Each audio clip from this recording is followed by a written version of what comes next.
ইমাম খতিবের পক্ষ থেকে সমস্ত মুসলিমদের পক্ষ থেকে এটাকে অবাঞ্ছিত ঘোষণা করা হলো।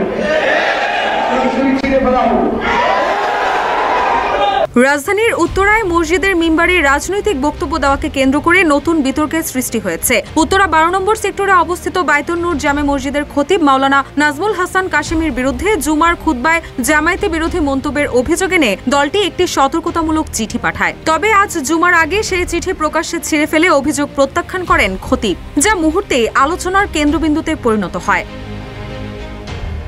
16 অক্টোবর উত্তরা পশ্চিম থানা জামায়াতে ইসলামের দপ্তর সম্পাদক GM আসলামের স্বাক্ষরিত সেই চিঠিতে অভিযোগ করা হয়, বাইতুন নূর জামে মসজিদ অত্র এলাকার একটি বড় ও গুরুত্বপূর্ণ মসজিদ। এখানে সেক্টরবাসী সহ আশেপাশের বহু ধর্মপ্রাণ মানুষ নামাজ আদায় করেন। তাই মসজিদের খতিব মিম্বারে নিরপেক্ষ স্থানে দাঁড়িয়ে সকল মতের মানুষের জন্য কুরআন হাদিসের আলোকে হেদায়েতমূলক নসিহা দেওয়ার কথা। কিন্তু গত 10 অক্টোবর জুমার খুতবায় তিনি বাংলাদেশ জামায়াতে ইসলামী সম্পর্কে বিভ্রান্তিমূলক ও উদ্দেশ্য প্রণোদিত বক্তব্য দিয়েছেন।